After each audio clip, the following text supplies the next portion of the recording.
This is Clean at Work with John Barrett and Sarah Bacca. This week we have Andriy, who I've known for over 5 years now, and we've been on a real journey together through a number of different courses and adventures. And I just love hearing about Andriy's work and how he integrates all of these learnings, including clean language, into his work as an Agile coach. Generally works in the safe space, which is a scaling framework, but also isn't limited to that. Has a large Agile coaching and coaching background. Is currently working towards his ICF PCC level certification, which, for those that don't know, is quite a high bar of coaching proficiency, and mixes in all sorts of different practices in that, including coactive, clean language, and many, many more I'm sure I'll talk about. So, Andriy. Great to be here. Thank you, John. Tell us, Andriy, how do you use clean in your work? In really variety of ways, in variety of fields. So you already mentioned coaching. Yeah, maybe during the coaching, it's one of straightforward ways when to use it and how to use it. In understanding on what's happening in building relationship, or whether it's one single customer or like one single person, or it's a team or a stakeholder, depending on the situation. So what else? Facilitation, that's the next thing that comes to my mind, to use the clean language during the facilitation sessions.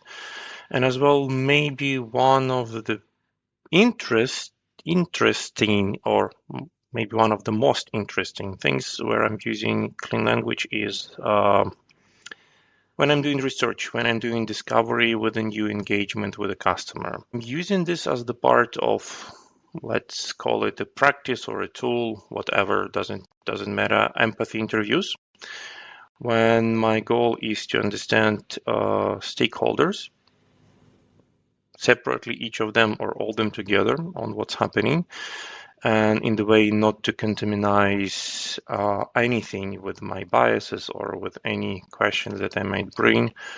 I'm asking clean and cleanish questions to understand what's going on, to understand people's perspective, to understand like how they see the world from their side, and building up empathy with them to put out myself into their shoes as much as I can. And the clean language in this, one of the greatest tools. How did you first find out about clean language? It's all because of John. It's John's fault. And in one of the training sessions, as I remember, he started to talk differently. Mm-hmm. And for me, it was sound weird. And I was like, hey, what's going on there? And only later on, he explained what it's all about. So I got this, let's say, from decent time feeling like I don't know what's going on there. And that's also maybe impacted, sorry, John, it's also impacted on the way how I'm using the clean language. I never do it like that. I am always explaining up front what I'm about to do and the reasons, what stands behind the way me to ask those specific questions in that specific way, so that people would not feel themselves as I felt myself back in the days.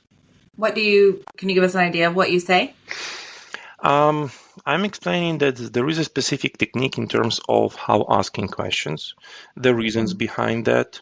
So what I'm aiming to achieve by using this specific approach, if people are curious, I might even give some historical overview where it's coming from, where the roots of the clean language coming from, how it was used, and brief explanation also where it can be used.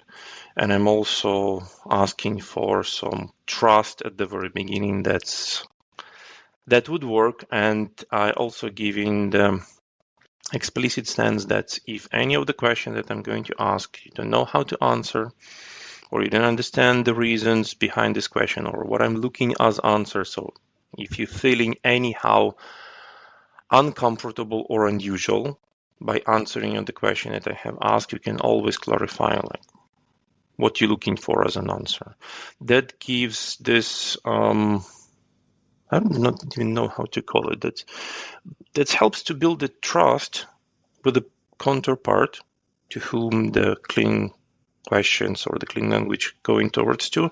And it's also, I don't know, like consider this like not insurance, but maybe some safety for them to speak up if something doesn't work for them. You talked about empathy and it being a key empathy tool, which I got curious about because often, one of the criticisms we hear about clean language, not that we believe it, but one of the main criticisms is that it doesn't use emotions and it takes that out of the conversation.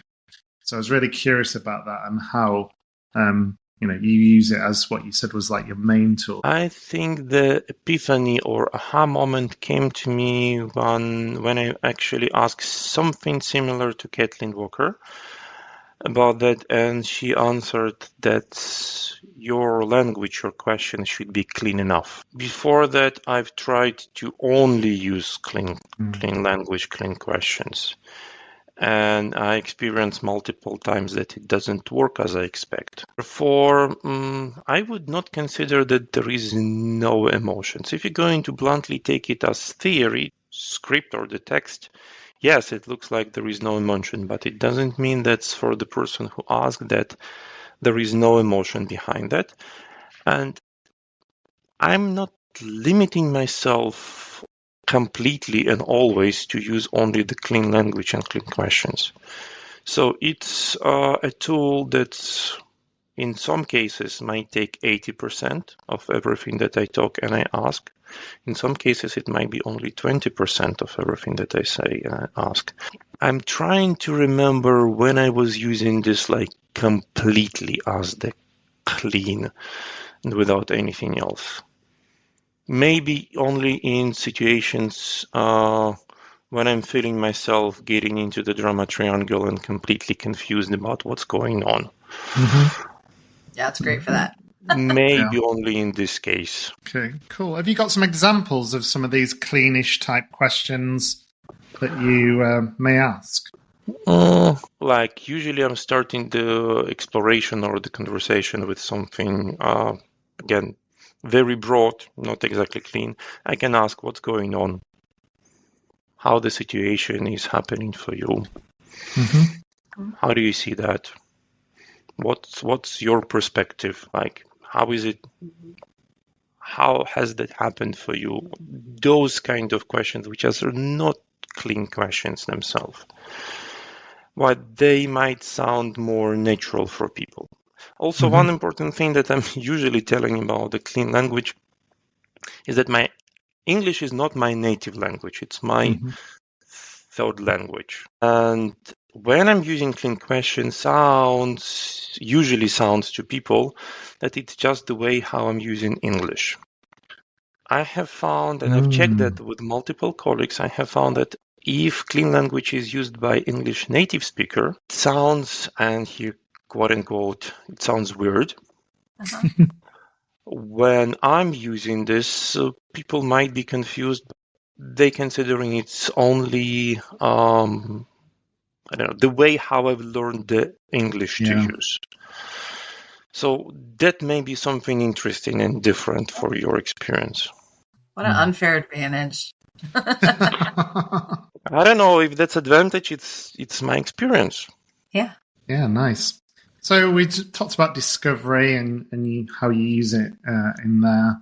That sounds really interesting. What results have you got from using it in this way? Different. That would be the right answer if you were looking for the short answer. If the bigger answer, sometimes people don't like it. Let's be honest. Mm-hmm. And that's okay. I was disturbed about that from the very beginning, but sometimes people really don't like it. And when I'm trying to get the feedback, explore what's happening, a lot of time people, let's call it like that. There are some people who are not used to speak up broadly and openly. They're expecting some very specific questions, right to the point.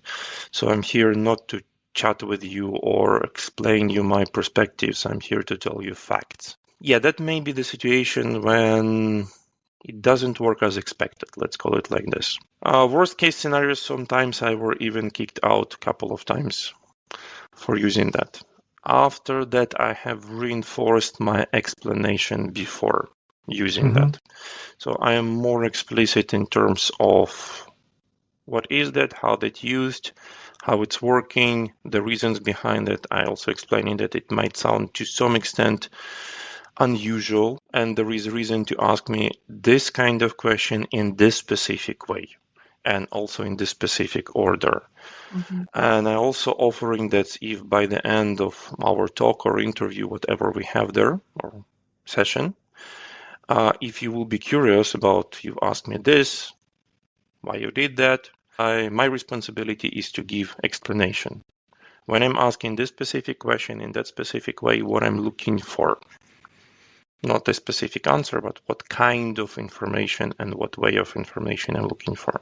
So that's maybe like upfront bad experience. Good experience. First of all, the main positive generator, or to call it, I don't know, benefit generator, is that it significantly supports not just building empathy with counterpart, but also building trust from the very beginning. And how does it build trust? I can give you even like direct quote from one of my discoveries. Quote unquote, I've been working in this company for 12 years and you're literally the first person who able to listen to me. Oh, wow. Just one example. And it's not limited only to this example. There are many ways, but this may be one of the most vocal examples. A lot of the time people, they unable to bring their perspective to speak up and not just ingest some into the dialogue, but like really broaden and open up. That's what I'm seeing. This is what's happening around me. Yeah, that's how it supports building trust. Then what I also notice, again, it's not about all. It doesn't work as expected from my experience with everyone and with all. Well, significant part of people with who I have used that, they later on more comfortable to bring up their concerns, problems, to share what they see. Maybe that would be to answer it shortly. I can keep going on and bringing other examples, but that's maybe the essence. Can you give us an example of a time that you used it when you were working with an individual or a team? Coaching directly with individual or team coaching. First of all, clean questions I'm using in situation directly, always, for the very beginning of coaching engagement with individual or with the team. So when I don't know what's going on here, when I don't know what's on this person or this team mind, what's happening. So that's what I'm using for the very beginning. And again, it's clean and cleanish to the extent when it makes sense. As well, if I'm going further on in building up relationship, establishing trustful relationship, the use of clean language, I would say, declines generally, because I know already what kind of questions I might ask. I know already what kind of reaction I might expect. Also, it helps me again with situations when I don't know what's going on. Like in the coaching, if I have no idea, like, hey, what's happening here? And to spark up curiosity, to open up my curiosity to understand what's going on, yes, I would ask clean questions, specifically about the sequence, specifically about metaphor, mining for metaphor. That's how I'm calling this. I don't know if that's officially. It's like what? Maybe one more thing that I wanted to bring in, a little bit of history before I went to clean language. I would not call myself a fan, but I was the user of nonviolent communication. And how I got to this, I was finding myself at my work and also in personal communication quite a lot of times when I was telling something or asking something, I didn't meant to say anything wrong, anything bad, or to ask anything that would trigger people or to make them respond on any, let's call it, not positive way. And what I'm seeing, that's clean language and the clean questions, this is the way how not to get into those kind of situations that I was finding myself time and time again in the past.